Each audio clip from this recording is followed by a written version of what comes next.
Hi everyone, welcome to a guide for TGPSC exams. Previous వీడియోలో మనం Telangana moment face వన్లో భాగంగా ఫిఫ్త్ చాప్టర్లో 61 బిట్స్ దాకా మనం డిస్కస్ చేసామండి. ఈ వీడియోలో మనం 62 బిట్ నుంచి డిస్కస్ చేస్తాం. సో 62 బిట్ వచ్చేసరికి మనకి ఉపసంఘ సభ్యులను ఎలా ఎన్నుకునేవారు అనేది ఇక్కడ మన క్వశ్చన్ అండి. సో ఉపసంఘ సభ్యులను ఎలా ఎన్నుకుంటారంటే ప్రాంతీయ కమిటీ సభ్యులు ఉంటారు కదండి, ఆ ప్రాంతీయ కమిటీ సభ్యుల్లోనే ఈ ఉపసంఘ సభ్యులను ఎన్నుకునేవాళ్ళు. సో మనము ఇదన్నీ ఉపసంఘాల గురించి మనం ఎందుకు డిస్కస్ చేస్తున్నామంటే, ఈ ఉపసంఘాలు అనేటివి మనకి తెలంగాణ ఇప్పుడు ప్రాంతీయ కమిటీ సభ్యులు ప్రతి సభ్యులందరూ కలిసి ప్రతి విషయాన్ని, ప్రతి బిల్లును కూలంకషంగా చర్చించలేరండి. సో ఒక్కొక్క బిల్లుకు సంబంధించిన అంశం గానీ, లేదా ఏదైనా తెలంగాణ ప్రాంతానికి సంబంధించిన అంశం కోసము ప్రత్యేకంగా కొంతమంది సభ్యులను ఒక ఉపసంఘంగా ఏర్పాటు చేసేవారు. సో ఏ సభ్యులు వాళ్ళు అంటే ప్రాంతీయ కమిటీ సభ్యులే. బట్ అందరూ గాదు. ప్రాంతీయ కమిటీ సభ్యుల్లో కొంతమందిని కొన్ని ఉపసంఘాలకు వాళ్ళని అలాట్ జేసేవాళ్ళు. సో ఆ ఉపసంఘం యొక్క బాధ్యతలేంటంటే, మనం డిస్కస్ చేసాం కదండీ, స్థాయి సంఘాలు ప్లస్ తాత్కాలిక ఉపసంఘాలనేటివి ఏర్పాటు చేశారు అని జెప్పి. సో స్థాయి సంఘాలనేటివి కొంచెం ఎక్కువ ఒక నిర్దిష్టమైన అంశం మీద కట్టుబడి పనిజేస్తాయండి. ఈ తాత్కాలిక ఉపసంఘాలు అంటే ఏంటంటే, అవి తాత్కాలికంగా అంటే ఏదైనా అంశం ఎరైజ్ అయినప్పుడు, ఏదైనా బిల్లు కొత్తగా వచ్చినప్పుడు తెలంగాణ ప్రాంతానికి సంబంధించి, లేదన్నా తెలంగాణ ప్రాంతీయ విషయాల మీద ఏదైనా సమస్య తలెత్తినప్పుడు దాని మీద డిస్కస్ చేయడం కోసం. అంటే ఆ సమస్య తీరిపోయిందనంటే అప్పుడు ఆ ఉపసంఘం యొక్క పని గూడా అయిపోయినట్టే గదండీ. సో దానికి ఇంకేం పని ఉండదు గాబట్టి అవి తాత్కాలికంగా మాత్రమే ఏర్పడతాయి. సో ఆ సమస్య తీరిపోయిన తర్వాత ఉపసంఘాలని క్యాన్సల్ జేసేస్తారు. సో అట్లా ఈ సంఘాలు ఎందుకు మనం అసలు ఈ సంఘాలన్నీ ఈ ప్రాంతీయ క సారీ ఈ సంఘాల గురించి ఎందుకు మనం డిస్కస్ జేస్తున్నాం? ఇప్పుడు స్థాయి సంఘాలు గానీ, లేదా తాత్కాలిక ఉపసంఘాలు గానీ, ఈ 2 టైప్స్ ఆఫ్ ఉపసంఘాల గురించి ఎందుకు డిస్కస్ జేస్తున్నామంటే, ఉపసంఘాలనేటివి ఒక పర్టిక్యులర్‌గా ఒక అంశాన్ని కేటాయించి ఏర్పాటు చేయబడిన సంఘాలు. సో ప్రతి సమస్యని కూలంకషంగా ప్రాంతీయ కమిటీ సభ్యులు డిస్కస్ చేయలేరు గాబట్టి, కొంతమందిని కొన్ని అంశాలకు అలాట్ జేసి ఇలా ఉపసంఘాలుగా ఏర్పాటు జేస్తారు. సో ఉపసంఘ సభ్యులని ఎలా ఎన్నుకుంటారండి? ప్రాంతీయ కమిటీ సభ్యుల్లో ఉన్నటువంటి సభ్యులైనటువంటి సభ్యులనే మనకి ఉపసంఘ సభ్యులుగా అలాట్ జేస్తారండి. అంటే వాళ్ళకొక అంశాన్ని కేటాయించి, ఆ అంశంకి సంబంధించిన ఉపసంఘంలో కొంతమంది సభ్యులను పార్ట్ జేస్తారు. వాళ్ళని అందులో పార్ట్నర్స్ చేస్తారు.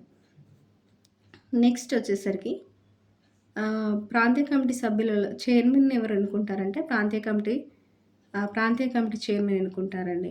సో ఇప్పుడు ఉపసంఘానికి ఇప్పుడు ప్రాంతీయ కమిటీకి సభ్యులు, చైర్మన్ ఎలా ఉంటారో, ఉపసంఘానికి గూడా సభ్యులు ఉంటారు, చైర్మన్ ఉంటారండి. ఇప్పుడు ఒక తెలంగాణ ప్రాంతీయ కమిటీకి సంబంధించి ఆహ్, ఏదన్నా ఏదన్నా అంశం వచ్చిందనుకోండి తెలంగాణ ప్రాంతీయ కమిటీ ముందుకి. ఫర్ ఎగ్జాంపుల్ తెలంగాణ ప్రాంతానికి సంబంధించిన ఏదైనా విద్యా బిల్లు గానీ, లేదా ఏదైనా ప్రాంతీయ బిల్లు గానీ మనకి తెలంగాణ ప్రాంతీయ కమిటీ ముందుకొచ్చినప్పుడు, ఆ బిల్లుకి సంబంధించిన ఉపసంఘంలో కొంతమంది సభ్యులను కేటాయించి, ఆ సభ్యులలో ఇంకొకరిని చైర్మన్ గూడా కేటాయిస్తారండి. అంటే ఆ ఉపసంఘాల్లో సభ్యులుంటారు, చైర్మన్ ఉంటారు అనేది గుర్తుంచుకోవాలి. సో సభ్యులను ప్రాంతీయ కమిటీ సభ్యులు ఎన్నుకుంటారు. చైర్మన్‌ని ఎవరు ఎన్నుకుంటారు మరి అనంటే, ప్రాంతీయ కమిటీ చైర్మన్ ఎన్నుకునేవాడు. సో ఎవరైతే ప్రాంతీయ కమిటీ చైర్మన్ ఉంటారో, ఆ చైర్మనే ఉపసంఘం యొక్క చైర్మన్‌ని గూడా ఎన్నుకునేవాడు అని గుర్తుంచుకోవాలి. సో ఉపసంఘానికి చైర్మన్‌ని ఎవరు ఎన్నుకుంటారు అంటే ప్రాంతీయ కమిటీ చైర్మనే. నెక్స్ట్ బిట్ వచ్చేసరికి ఉపసంఘం సమావేశాలకు కోరం ఎంత ఉండాలి మరి? మనం ఇందాక ప్రాంతీయ కమిటీ సమావేశాల కోరం 1/3 అనుకున్నాం గదండీ. ఉపసంఘానికి మరి ఎంతమంది కోరం ఉండాలంటే, ఉపసంఘాలనేటివి ఇంకా చిన్నయి గదండీ. సో మినిమమ్ 4 సభ్యులుంటే సరిపోతుంది కోరం.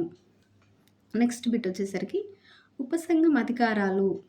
మనకి ఉపసంఘం యొక్క అధికారాలు ఏంటి అంటే, ప్రభుత్వ అధికారులకు సమన్లు జారీ చేయొచ్చండి. అటెండ్ అవ్వాలని చెప్పి ప్రభుత్వ అధికారులకు సమన్లు జారీ చేసే అధికారం ఉంది ఉపసంఘానికి. మరియు వీటి ప్రతిపాదనలను ప్రాంతీయ కమిటీ ఏకగ్రీవంగా ఆమోదించేది. సో ఉపసంఘం యొక్క అధికారాలు ఏంటంటే, వీళ్ళు ప్రభుత్వ అధికారులకు సమన్లు జారీ చేయొచ్చు. మీరు అటెండ్ అవ్వాలి. ఏదన్నా సమస్యను వీళ్ళు పరిశీలిస్తున్నప్పుడు, ఏదైనా అంశం వీళ్ళ పరిశీలనలో ఉన్నప్పుడు దానికి సంబంధించిన ప్రభుత్వ అధికారులను అటెండ్ అవ్వమని సమన్లు జారీ చేసే అధికారం ఉపసంఘం యొక్క సభ్యులకు ఉంటది. అదేవిధంగా ఈ ఉపసంఘం యొక్క ప్రతిపాదనలు మనకి ప్రాంతీయ కమిటీ ఏకగ్రీవంగా ఆమోదించేదనేది గుర్తుంచుకోవాలి. నెక్స్ట్ బిట్ వచ్చేసరికి తెలంగాణ ప్రాంతీయ కమిటీ ఏ ఆసుపత్రికి గ్రాంట్ మంజూరు చేసింది? వెరీ వెరీ ఇంపార్టెంట్ అండి. సో, ఈ ఉపసంఘాలను మనం ఎందుకు చదువుతున్నాం అనేది ఇక్కడ బాగా గుర్తుంచుకోవాల్సిన విషయం. మీరు కన్‌ఫ్యూజ్ అవ్వద్దండి. ఉపసంఘాలేంటి, స్థాయి సంఘాలేంటి, తాత్కాలిక సంఘాలేంటి, అసలు తెలంగాణ ప్రాంతీయ కమిటీ ఏంటి అని మీరు అసలు కన్‌ఫ్యూజ్ అవ్వకూడదు. ఇవన్నీ ఎందుకు అనంటే అసలు ఫస్ట్ తెలంగాణ ప్రాంతీయ కమిటీ ఏర్పడింది దేనికోసమండి? తెలంగాణ ప్రాంత ప్రయోజనాలని కాపాడడం కోసమే మనకు తెలంగాణ ప్రాంతీయ కమిటీ ఏర్పడింది. దాని పేరులోనే ఉంది తెలంగాణ ప్రాంతీయ కమిటీ అంటే తెలంగాణ ప్రాంతానికి సంబంధించిందే. అంటే తెలంగాణ ప్రాంత అభివృద్ధి కోసం, తెలంగాణ ప్రాంత ప్రజల యొక్క ప్రయోజనాలను కాపాడడం కోసం ఏర్పడింది తెలంగాణ ప్రాంతీయ కమిటీ. సో, తెలంగాణ ప్రాంతం అంటే ఒక అంశానికి సంబంధించింది కాదండి. చాలా అంశాలుంటాయి గదా! సో, చాలా అంశాలని ఈ తెలంగాణ ప్రాంతీయ కమిటీ అన్ని డీటెయిల్‌గా ఎళ్లి డిస్కస్ చేయలేదు. కాబట్టి ఒక్కొక్క అంశానికి కొన్ని కొన్ని సంఘాలను నియమించేది. అంటే సంఘాలంటే వాళ్ళే మెంబర్స్ ఈ తెలంగాణ ప్రాంతీయ కమిటీ సభ్యులే. అందులో గూడా సభ్యులు. బట్ ఒక నలుగురికి ఒక సంఘము, ఒక ఐదుగురికి ఒక సంఘము, ఒక ఆరుగురికి ఒక సంఘము ఇట్లా కొంతమందికి కొన్ని కొన్ని అంశాలను కేటాయించి అట్లా ఉపసంఘాలను ఏర్పాటు చేసేది. సో, ఆ ఉపసంఘాలనేవి మరి ఎన్ని రకాలంటే 2 రకాలండి. ఒకటి స్థాయి సంఘం అనుకున్నాం. 2 తాత్కాలిక సంఘాలనుకున్నాం. స్థాయి సంఘాలంటే ఏంటంటే ఫిక్స్‌డ్‌గా ఒక ఒక అంశం మీద కమిట్ అయి ఉంటాయి. అట్లా మనకు 3 స్థాయి సంఘాలున్నాయని డిస్కస్ చేసాము. మరి తాత్కాలిక సంఘాలంటే ఏంటి అనంటే అవి తాత్కాలికంగా ఏదైనా అంశం మీద ఏర్పాటు చేయబడితే ఆ అంశము లేదా సమస్య తీరిపోయిన తర్వాత ఆ సంఘాలు, ఆ తాత్కాలిక ఉపసంఘాలనేటివి నిర్మూలించబడతాయనేది గుర్తుంచుకోవాలి. సో, అవి తాత్కాలికంగానే ఉంటాయి కాబట్టి వాటి పేరు కూడా తాత్కాలిక సంఘాలే. సో, స్థాయి సంఘాలన్నా, తాత్కాలిక సంఘాలన్నా 2 ఉపసంఘాలే. ఈ ఉపసంఘాలు అంటేనే సంఘాలలో బై ప్రొడక్ట్ అని అర్థం గదండీ. సో, తెలంగాణ ప్రాంతీయ కమిటీలో ఇదే ఒక సంఘము బేసిక్‌గా చెప్పాలంటే తెలంగాణ ప్రాంతీయ కమిటీ. దాంట్లో మళ్ళీ దాంట్లో మళ్ళీ ఇప్పుడు ఒక 30 మందున్నారు తెలంగాణ ప్రాంతీయ కమిటీలో. ఆ 30 మందిని మళ్ళీ డివైడ్ జేసి ఒక ముగ్గురికి ఒక్కొక్క సంఘం ఏర్పాటు జేశారనుకోండి. వాటినే ఉపసంఘాలనుకోండి. సో, అట్లా ముగ్గురికి ఒక్కొక్క సంఘం ఏర్పాటు జేశారు. ముగ్గురు కలిపి ఒక అంశాన్ని కేటాయించి అట్లా ఒక 10 సంఘాలను ఏర్పాటు జేశారు. వాటినే ఉపసంఘాలనుకుందాం. ఆ 10 ఉపసంఘాల్లో ఒక 3 స్థాయి సంఘాలు, మిగతా 7 తాత్కాలిక ఉపసంఘాలనేది గుర్తుంచుకోవాలి అంతే. సో, నెక్స్ట్ ఏంటి తెలంగాణ ప్రాంతీయ కమిటీ ఏ ఆసుపత్రికి గ్రాంట్ మంజూరు చేసింది అంటే అమీర్పేట్‌లోని ప్రకృతి చికిత్స ఆసుపత్రికి మనకి గ్రాంట్ మంజూరు చేసిందండి. సో, అమీర్పేట్ ఎక్కడ మనకి తెలంగాణ ప్రాంతంలో ఉంది. తెలంగాణ ప్రాంతంలో హైదరాబాద్‌లో ఉంది అమీర్పేట్. సో, హైదరాబాద్‌లోని అమీర్పేట్‌లో ప్రకృతి చికిత్స ఆసుపత్రికి మనకి తెలంగాణ ప్రాంతీయ కమిటీ అనేది గ్రాంట్ మంజూరు చేసిందనేది గుర్తుంచుకోవాలి. అంటే తెలంగాణ ప్రాంత అభివృద్ధి కోసం పాటుపడినట్లే గదా డైరెక్ట్‌గా. నెక్స్ట్ బిట్ వచ్చేసరికి తెలంగాణ ప్రాంతీయ కమిటీ ఏ యూనివర్సిటీకి నిధులు మంజూరు చేసింది? సో, ఇది ఒక అమీర్పేట్‌లోని ప్రకృతి చికిత్స ఆసుపత్రికి గ్రాంట్ మంజూరు చేయడం గాకుండా మనకి తెలంగాణ ప్రాంతంలో ఉన్నటువంటి ఉస్మానియా యూనివర్సిటీకి ఆ రోజుల్లోనే 3,00,00,000 నిధులను మంజూరు చేసిందండి. ఏ యూనివర్సిటీకి అండి? ఉస్మానియా యూనివర్సిటీకి. సో, ఇది కూడా డైరెక్ట్‌గా తెలంగాణ ప్రాంత అభివృద్ధికి పాల్పడుతున్నట్టే ఇక్కడ. నెక్స్ట్ బిట్ వచ్చేసరికి ఉస్మానియా యూనివర్సిటీకి చెందిన 3,00,00,000 గ్రాంట్‌ని ఏ బోర్డుకి 10 ఇయర్స్‌కి అభివృద్ధి బాండ్ల రూపంలో ఉంచింది అంటే విద్యుత్ బోర్డుకండి. సో, ఉస్మానియా యూనివర్సిటీకి చెందిన 3,00,00,000 గ్రాంట్‌ని ఏం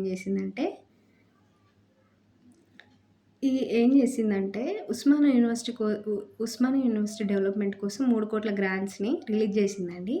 ఆ 3,00,00,000 రిలీజ్ చేసింది ఇక్కడ ఏం చేసిందంటే ఆ రిలీజ్ చేసిన 3,00,00,000ని తెలంగాణ ప్రాంతంలో ఉన్నటువంటి విద్యుద్దీకరణ వినియోగ నిమిత్తం. సో, తెలంగాణ ప్రాంతంలో ఏదైతే విద్యుద్దీకరణ వినియోగ నిమిత్తం అప్పుడు విద్యుద్దీకరణ అనేది చాలా తక్కువ గదా అండి. ఇప్పుడున్నంత రేంజ్‌లో అప్పుడు విద్యుత్ అనేది గ్రామాలకు, మారుమూల ప్రాంతాలకి రీచబుల్‌గా ఉండేది గాదు గదా! సో, తెలంగాణ ప్రాంతంలో ఇంకా ఆ టైంలో ఇంకా వెనుకబాటు తావడానికి గురయింది. ఆల్మోస్ట్ చెప్పాలంటే 1990s దాకా గూడా సగం గ్రామాల కంటే ఎక్కువ అసలు విద్యుత్తే ఉండేది గాదు. చీకట్లోనే అంటే అది కిరోసిన్ దీపాల్లో వెలుతురులోనే ఉండేవాళ్ళు. మోర్ దెన్ హాఫ్ గ్రామాలు తెలంగాణ ప్రాంతంలో. సో, ఇంకా ఆ టైంలో మనకి 1960 ఆ టైంలో ఇంకా ఘోరంగా ఉండేదండి. విద్యుద్దీకరణలో తెలంగాణ ప్రాంతం అనేది చాలా వెనుకబాటు ప్రాంతము. సో, ఆ విద్యుదీకరణ వినియోగ నిమిత్తం తెలంగాణ ప్రాంతంలో విద్యుత్ బోర్డులో ఆ 3,00,00,000 నిధులని అభివృద్ధి బాండ్ల రూపంలో ఉంచిందండి. సో, ఎక్కడుంచింది అనంటే విద్యుత్ బోర్డ్‌లో. విద్యుత్ బోర్డ్‌లో అభివృద్ధి బాండ్ల రూపంలో ఉంచింది ఆ 3,00,00,000ని. ఏ 3,00,00,000ని? ఉస్మానియా యూనివర్సిటీ అభివృద్ధి కోసం రిలీజ్ చేసినటువంటి 3,00,00,000ని డైరెక్ట్‌గా మనకు ఉస్మానియా యూనివర్సిటీకి ఇవ్వకుండా విద్యుత్ బోర్డ్‌లో అభివృద్ధి బాండ్ల రూపంలో ఉంచిందనమాట. అంటే బాండ్ల రూపంలో కొనిపెట్టి ఉంచింది. సో, బాండ్ల రూపంలో కొని ఉంచడం వల్ల మనకి ఈ విద్యుత్ బోర్డ్ ఏం చేస్తదంటే వచ్చిన 3,00,00,000తోటి మనకి తెలంగాణ ప్రాంతానికి విద్యుద్దీకరణ చేస్తది. అదేవిధంగా ఆ బాండ్లకి ఇది ఇంట్రెస్ట్ కట్టాలి గదండీ! వడ్డీ ఇవ్వాలి గదా! ఆ వడ్డీ అనేది ఎవరు తీసుకుంటారంటే ఉస్మానియా యూనివర్సిటీ డెవలప్‌మెంట్‌కి ఉపయోగిస్తారు. సో, ఇటు మనకి తెలంగాణ ప్రాంతానికి విద్యుద్దీకరణ అవుతది. ఎట్ ఎ టైమ్ మనకు ఉస్మానియా యూనివర్సిటీకి అభివృద్ధి కార్యక్రమాలనేవి పెరుగుతాయి. సో, ఎట్ ఎ టైమ్ మనకు తెలంగాణ ప్రాంతానికి సంబంధించిన 2 అభివృద్ధికరమైన అంశాలనేటియి ఇంకా అభివృద్ధి చెందాలనే ఒక ముఖ్య ఉద్దేశ్యంతో ఆ 3,00,00,000ని మనకి విద్యుత్ బోర్డ్‌లో బాండ్ల రూపంలో ఉంచిందండి. అభివృద్ధి బాండ్ల రూపంలో. సో, బాండ్ల రూపంలో ఉంచడం వల్ల దాని మీద వచ్చే వడ్డీ అనేది ఉస్మానియా యూనివర్సిటీ యొక్క అభివృద్ధికి ఖర్చు చేసేవాళ్ళు.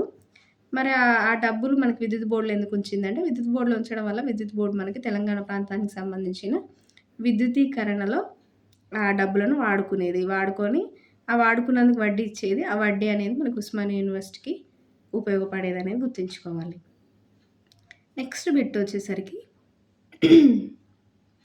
తెలంగాణ ప్రాంతీయ కమిటీ సూచనలు ఏంటి? తెలంగాణ ప్రాంతీయ కమిటీ సూచనలు ఏంటి అంటే, అప్పుడు ఇది ఏర్పాటు చేసిన టైంకి కొన్ని సూచనలు ఇచ్చిందండి. ఏంటంటే, స్థానిక సంస్థల ఎన్నికల నిర్వహణకు రాష్ట్ర స్థాయి ఎన్నికల సంఘం ఏర్పాటు చేయాలని చెప్పి సూచించింది. సో, స్థానిక సంస్థల ఎన్నికల నిర్వహణకు రాష్ట్ర స్థాయి ఎన్నికల సంఘం అనేది ఏర్పాటు చేయాలని చెప్పి మనకు తెలంగాణ ప్రాంతీయ కమిటీ సూచించింది. అంతేకాకుండా స్థానిక సంస్థల నియోజకవర్గ పునర్విభజనకు స్వతంత్ర ప్రతిపత్తి గల సంఘాన్ని కూడా ఏర్పాటు చేయాలని చెప్పి ఇది సూచించిందని గుర్తుంచుకోవాలండి. ఏది? తెలంగాణ ప్రాంతీయ కమిటీ. నెక్స్ట్ బిట్ వచ్చేసరికి పెద్ద మనుషుల ఒప్పందంలోని ఉద్యోగుల సర్వీసులకు సంబంధించిన ఏ అంశాలు ప్రెసిడెన్షియల్ ఆర్డర్‌లో లేనందున అవి తెలంగాణ ప్రాంతీయ కమిటీ పరిధిలోకి రావని ప్రభుత్వం వాదించింది. సో, ఇక్కడ ఒక మోసం జరిగింది. ఇక్కడ మనం గుర్తుంచుకోవాల్సింది ఏంటంటే, మన పెద్ద మనుషుల ఒప్పందంలో దేనికోసం జరిగిందండి? పెద్ద మనుషుల ఒప్పందం తెలంగాణ ప్రాంతీయ ప్రజల ప్రయోజనాలను కాపాడడం కోసం, వాళ్ళకు రక్షణ కల్పించడం కోసమే మనకి పెద్ద మనుషుల ఒప్పందంలో 14 అంశాలను పెట్టినారు. ఎందుకు? మేము ఈ 14 అంశాల మీద మాకు రక్షణను కల్పిస్తేనే మేము ఆంధ్ర రాష్ట్రంతో కలిసి ఆంధ్రప్రదేశ్‌కి ఏర్పడతామని పెద్ద మనుషులు అన్నారు. తెలంగాణ ప్రాంత పెద్ద మనుషులు. సో, దానికి ఆంధ్ర రాష్ట్ర పెద్ద మనుషులు కూడా ఒప్పుకున్నారు. సో, తెలంగాణ ప్రాంతం నుంచి పెద్ద మనుషులు, ఆంధ్ర ప్రాంతం నుంచి పెద్ద మనుషులు కలిసి ఒప్పుకొని తెలంగాణ ప్రాంతానికి ఈ 14 అంశాల మీద మేము రక్షణ కల్పిస్తామని వాళ్ళు ఆ పెద్ద మనుషుల ఒప్పందంలో హామీ ఇవ్వడం వల్లనే మనకి ఆంధ్రప్రదేశ్ రాష్ట్రం అనేది తర్వాత కాలంలో ఏర్పడింది. సో, పెద్ద మనుషుల ఒప్పందంలో ఒప్పుకున్నటువంటి 14 అంశాల్లో ఒక 3 అంశాలు ఏంటంటే 4, 5, 7 అంశాలు దేనికి సంబంధించినయంటే ఉద్యోగుల సర్వీసులకు సంబంధించినయండి. పెద్ద మనుషుల ఒప్పందంలో మొత్తం 14 అంశాలు గదండీ! 1, 2, 3, 4, 5, 6, 7, 8, 9, 10, 11, 12, 13, 14 అందులో 4వ అంశము ప్లస్ 5వ అంశము మరియు 7వ అంశం దేనికి సంబంధించింది అంటే ఉద్యోగుల సర్వీసులకు సంబంధించింది.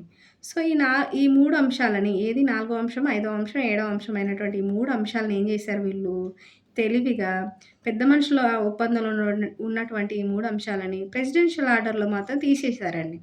అంటే యాజ్ ఇట్ ఈజ్ పెద్ద మనుషుల ఒప్పందంలో ఉన్నటువంటి అంశాలని మనకు ప్రెసిడెన్షియల్ ఆర్డర్‌లో లేకుండా చేసి, ఈ 3 అంశాలను తొలగించేలాగా చేసి, ఇవి ప్రెసిడెన్షియల్ ఆర్డర్‌లో లేవు గదా! సో, లేనందున మేము తెలంగాణ ప్రాంతీయ కమిటీ పరిధిలోకి ఈ అంశాలను మేము తీసుకురాము. అంటే ఈ అంశాల మీద మీకు అధికారం లేదు ప్రాంతీయ కమిటీకి. తెలంగాణ ప్రాంతీయ కమిటీకి ఈ ఉద్యోగ సర్వీసులకు సంబంధించిన అంశాల మీద అధికారం లేదు. ఎందుకు లేదు అంటే ఈ పెద్ద మనుషులు ఒప్పుకున్నటువంటి 3 అంశాలు, ఈ పెద్ద మనుషుల ఒప్పందంలో ఒప్పుకున్నటువంటి 3 అంశాలు ప్రెసిడెన్షియల్ ఆర్డర్‌లో లేవు గదా! ఒప్పందంలో ఉన్నాయి ఓకే. బట్ ప్రెసిడెన్షియల్ ఆర్డర్‌లో లేవు గదా!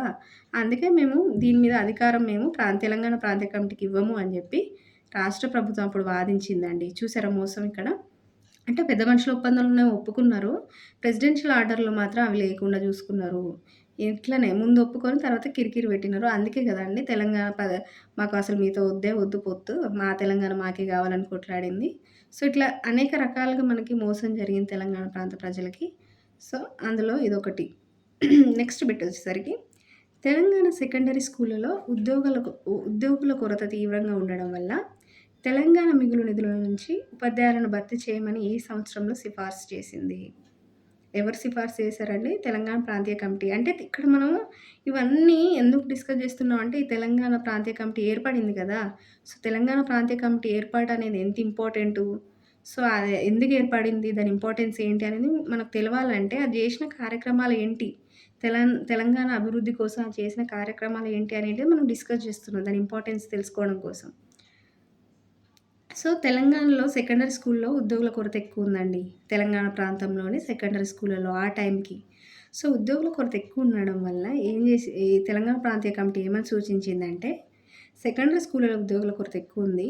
సో, తెలంగాణకు అప్పటికే మనకు మిగులు నిధులు ఉండేవండి. అంటే సర్ప్లస్ ఫండ్స్ ఉండేటివి. తెలంగాణ బ తెలంగాణ ప్రాంతం తెలంగాణ ప్రాంతానికి సంబంధించిన బడ్జెట్‌లో తెలంగాణ మిగులు నిధులు ఉంటాయి గదండీ! ఆ మిగులు నిధుల నుంచి మనకి ఈ సెకండరీ స్కూళ్ళలో ఉద్యోగుల కొరతను తీర్చాలి. సెకండరీ స్కూళ్ళలో ఉద్యోగులను నియమించాలి ఈ తెలంగాణ ప్రాంతంలో అని జెప్పి మనకి తెలంగాణ ప్రాంతీయ కమిటీ సిఫార్సు జేసింది. సిఫార్సు చేస్తే మరి అప్పుడు 1964లో సిఫార్సు చేసిందండి. సిఫార్సు చేసినప్పుడు మనకి 1964లో ఆర్థిక ప్రణాళిక శాఖ ఏదైతే ఉందో ఆంధ్రప్రదేశ్ రాష్ట్ర ఆర్థిక ప్రణాళిక శాఖ స్పందించిందండి. ఏమని స్పందించింది? అసలు తెలంగాణకు మిగులు నిధులే లేవు అని చెప్పింది. ఇదేంటి మిగులు నిధులు ఉన్నాయి కాబట్టి, ఆ మిగులు నిధులని ఈ ఉపాధ్యాయులను భర్తీ చేయడంలో ఉపయోగించండి. తెలంగాణ సెకండరీ స్కూల్‌లో ఉపాధ్యాయుల కొరతను నివారించండి అని చెప్పి డిమాండ్ చేస్తే వీళ్ళేం చేశారు తెలివిగా, అసలు మిగులు నిధులు ఉంటాయి గదా! మేము భర్తీ చేయడానికి. మిగులు నిధులే లేవు తెలంగాణ ప్రాంతానికి అని జెప్పి ఆర్థిక ప్రణాళిక శాఖ స్పందించింది 1964లో అనేది గుర్తుంచుకోవాలి. మరిప్పుడు 1964లో అసలు తెలంగాణ ప్రాంతానికి మిగులు నిధులు లేవని జెప్పింది గదా! మరి తర్వాత ఇంకేం చేసిందనేది ఇక్కడ చూద్దాం. నెక్స్ట్ బిట్ వచ్చేసరికి 1961, 66 మధ్య తెలంగాణ మిగులు నిధులు 30.54 కోట్లని ఎవరు పేర్కొన్నారు? సో, ఇక్కడ ఇంపార్టెంట్. సో, ఇప్పుడు 64లో ఏమందండి? అసలు మిగులు నిధులు లేవు తెలంగాణ ప్రాంతానికి అని చెప్పింది ఆర్థిక ప్రణాళిక శాఖ. కానీ ఇక్కడ మనకు గవర్నర్ అసెంబ్లీ ప్రసంగంలో 1961-66 అంటే ఆ మధ్యలోనే కదండీ 1964 కూడా ఉంది. సో, 1961 నుంచి 66 మధ్యలో తెలంగాణ మిగులు నిధులు ఎంత అంటే 30.54 కోట్లు. అంటే ఆల్మోస్ట్ 30 కోట్ల మిగులు నిధులు ఉన్నాయని చెప్పి గవర్నర్ అసెంబ్లీ ప్రసంగంలో చెప్పిండు. కానీ నువ్వు అప్పుడు అడిగినప్పుడు ఏం చేశారు? తెలంగాణ ప్రాంతీయ కమిటీ ఆ మిగులు నిధులను ఉపయోగించి మనకి తెలంగాణ ప్రాంత సెకండరీ స్కూళ్ళలో ఉద్యోగులను భర్తీ చేయండి అంటే, అప్పుడేమో మిగులు నిధులు లేవని చెప్పి, తర్వాతనేమో మిగులు నిధులు 30 కోట్లు ఉన్నాయి తెలంగాణ ప్రాంతానికి సంబంధించి అని చెప్పి గవర్నర్ అసెంబ్లీ ప్రసంగంలో ప్రస్తావించారు. సో, దీన్ని బట్టి మనకి ఏం అర్థమైంది? తెలంగాణ మిగులు నిధులు ఉన్నప్పటికీ గూడా, తెలంగాణ మిగులు నిధులు తెలంగాణ ప్రాంత అభివృద్ధి కోసం ఉపయోగించలేదు. మరి దేనికోసం ఉపయోగించారు అంటే, తెలంగాణ మిగులు నిధుల్ని ఆంధ్ర ప్రాంత అభివృద్ధి కోసం తరలించిర్రు అనేది ఇక్కడ గుర్తుంచుకోవాలి. సో, మిగులు నిధుల విషయంలో కూడా తెలంగాణ ప్రాంతానికి అన్యాయం జరిగింది. నెక్స్ట్ బిట్ వచ్చేసరికి 72 అండి. తెలంగాణ ప్రాంతీయ కమిటీ ఏ ఖాతాలోని నిధులను మిగులు నిధులుగా సూచించింది? సో, తెలంగాణ ప్రాంతీయ కమిటీ మిగులు నిధులను దేన్ని సూచించింది మరి అంటే, ఏ ఖాతాలోని నిధులను మిగులు నిధులుగా సూచించింది? రెవెన్యూ ఖాతాలో నిధులని మనకి మిగులు నిధులు అని చెప్పి తెలంగాణ ప్రాంతీయ కమిటీ సూచించిందండి. కానీ ఏపీ గవర్నమెంట్ అప్పుడున్నటువంటి ఆంధ్రప్రదేశ్ గవర్నమెంట్ తెలంగాణ మిగులు నిధులను ఎలా చూపించింది అని అంటే, రెవెన్యూ ఆదాయం నుంచి మూలధన లోటును తీసేసి, సో, మూలధన లోటును తీసేసి అప్పుడు ఉన్న నిధులను తెలంగాణ మిగులు నిధులుగా చూపించిందండి. సో, తెలంగాణ ప్రాంతీయ కమిటీ ఏమో రెవెన్యూ ఖాతాలో నిధులను చూపిస్తే, మనకు ఆంధ్రప్రదేశ్ గవర్నమెంట్ ఏం చేసింది? తెలంగాణ మిగులు నిధులు అంటే దాని రెవెన్యూ ఆదాయం నుంచి మనకు మూలధన లోటును కూడా తీసేయాలి. అప్పుడు ఆ మూలధన లోటును తీసేసిన తర్వాత ఉన్న నిధులే మిగులు నిధులు, తెలంగాణ ప్రాంత మిగులు నిధులు అని చెప్పి ఏపీ గవర్నమెంట్ వాదించింది. సో, అట్లా మూలధన లోటును తీసేయడం వల్ల ఏంటంటే ఇంకా తగ్గుతుంది కదండీ నిధులు. సో, మిగులు నిధులనేవి తగ్గుతాయి గదా! సో, అది తగ్గాలనే ఉద్దేశంతోటి వీళ్ళు కావాలని ఉద్దేశపూర్వకంగా మూలధన లోటుని ఆ రెవెన్యూ ఆదాయం నుంచి తీసేసి, తీసేసిన తర్వాత ఇంకా తగ్గుతది కదా! తగ్గిన దాన్ని మిగులు నిధులుగా చూపెట్టింది ఏపీ గవర్నమెంటు. కానీ తెలంగాణ ప్రాంతీయ కమిటీ మాత్రం రెవెన్యూ ఖాతాలో నిధులను తెలంగాణ మిగులు నిధులుగా సూచించిందనేది గుర్తుంచుకోవాలి. నెక్స్ట్ బిట్ వచ్చేసరికి తెలంగాణ రీజనల్ కమిటీ అధ్యక్షులు, ఉపాధ్యక్షులు ఎవరు? సో, ఇవన్నీ మనకి తెలంగాణ ప్రాంతీయ కమిటీ యొక్క కార్యాచరణలు, అవి తీసుకున్న అభివృద్ధి కార్యక్రమాలు, దాని యొక్క ప్రణాళికలు ఎలా ఉన్నాయి, అది ఎలా పనిచేసింది తెలంగాణ ప్రాంతీయ కమిటీ అనేది మనం చూసుకున్నామండి ఇప్పటిదాకా. సో, ఇప్పుడు మనకి తెలంగాణ రీజనల్ కమిటీ లేదా ప్రాంతీయ కమిటీ అధ్యక్షులు, ఉపాధ్యక్షులు మొత్తం ఎంతమంది ఉన్నారు అనేది ఇంపార్టెంటు. ఏ టైం నుంచి ఏ టైం వరకు కూడా ఉన్నారనేది ఇంపార్టెంట్ కాబట్టి మనకి 1958లో కదండి మనకి యాక్చువల్లీ ఈ తెలంగాణ రీజనల్ కమిటీ ఏర్పాటు కోసం మనకు రాష్ట్రపతి ఆర్డర్ పాస్ చేసింది. బట్ ఇది ఏర్పడింది 60 అయినప్పటికీ దాని యొక్క ఆర్డర్ 58లోనే వచ్చింది. సో, 1960 నుంచి 62 దాకా మనకి అధ్యక్షులు ఎవరంటే ఫస్ట్ అచ్యుత్ రెడ్డి అండి. ఫస్ట్ అధ్యక్షుడు. తర్వాత ఉపాధ్యక్షురాలు మాసుమా బేగం. ఎన్ని ఇయర్స్ ఉన్నారు వీళ్ళు అంటే 2 ఇయర్స్ అండి. 60 నుంచి 62 దాకా ఉన్నారు. ఎవరు? అచ్యుత్ రెడ్డి, మాసుమా బేగం. నెక్స్ట్ మనకి 1962 నుంచి 1967 దాకా. సో, మనకి 60లో ఏర్పడింది ఈ తెలంగాణ రీజనల్ కమిటీ లేదా తెలంగాణ ప్రాంతీయ కమిటీ అని గుర్తుంచుకోవాలి. 60 నుంచి 62 దాకా అధ్యక్షులు అచ్యుత్ రెడ్డి, ఉపాధ్యక్షులు మాసుమా బేగం. నెక్స్ట్ మనకి 1962 నుంచి 67 దాకా అంటే వీళ్ళు 5 ఇయర్స్. వీళ్ళు జస్ట్ 2 ఇయర్సే ఉన్నారు. నెక్స్ట్ వచ్చేసరికి 5 ఇయర్స్ మనకి హయగ్రీవాచార్య అధ్యక్షులు. నెక్స్ట్ ఉపాధ్యక్షులు ఎవరు అంటే టి రంగారెడ్డి అండి. సో, ఎవరు? T Rangareddy. Different from KV Rangareddy. KV Rangareddy వేరండి. కేవీ రంగారెడ్డి మనకి మంత్రివర్గంలో ఉన్న వ్యక్తి. టి రంగారెడ్డి వేరు. మనం సేమ్ అనుకుంటారని చెప్తున్నా. టి రంగారెడ్డి ఉపాధ్యక్షులు. నెక్స్ట్ మనకి 1967 నుంచి 1972 దాకా ఎవరున్నారు అధ్యక్షులు అంటే చొక్కారావు అండి. ఉపాధ్యక్షులు ఎవరంటే కె రాజమల్లు. సో, చొక్కారావు అధ్యక్షుడు, ఉపాధ్యక్షుడు రాజమల్లు, కె రాజమల్లు. ఇది వీళ్ళు ఎక్కువ ఇంపార్టెంట్ అండి. ఎందుకు అంటే 1967 to 1972 అంటే ఈ పీరియడ్లో మనకి తెలంగాణ ఉద్యమం జరిగిందండి. అంటే తొలి ఉద్యమం. First phase of Telangana movement మనకి ఈ టైంలోనే జరిగింది కాబట్టి, ఆ టైంలో తెలంగాణ ప్రాంతీయ కమిటీ లేదా రీజనల్ కమిటీ యొక్క అధ్యక్షులు ఎవరు, ఉపాధ్యక్షులు ఎవరు అనేది important. Very, very important. So, ఎవరు అండి? చొక్కారావు. నెక్స్ట్ ఉపాధ్యక్షులు వచ్చేసరికి కె రాజమల్లు. తర్వాత మనకి 72 నుంచి 73 జస్ట్ ఒక 1 ఇయర్ స్పాన్ వరకు అధ్యక్షులు ఎవరంటే కె రాజమల్లు అండి. ఉపాధ్యక్షులు ఎవరు అంటే రహమత్ ఆలీ. సో, మనకి 73లో ఈ తెలంగాణ రీజనల్ కమిటీని రద్దు చేశారండి 73లో. సో, రద్దు చేశారు కాబట్టి జస్ట్ వీళ్ళు 1 ఇయర్ స్పాన్ వరకే ఉన్నారు. ఈ 1 ఇయర్ స్పాన్‌కి అధ్యక్షులు ఎవరు? కె రాజమల్లు. తర్వాత ఉపాధ్యక్షులు రహమత్ ఆలీ. సో, ఇక్కడికి మనకి 5th చాప్టర్ కంప్లీట్ అయిందండి. తెలంగాణ మూవ్‌మెంట్ ఫేజ్ 1లో భాగమైనటువంటి 5th చాప్టర్ కంప్లీట్ అయింది. మనం నెక్స్ట్ చాప్టర్ని మనం నెక్స్ట్ వీడియోలో డిస్కస్ చేద్దాం. ఈ చాప్టర్ మీకు ఈజీగా అర్థమైందని నేను భావిస్తున్నానండి. Thank you.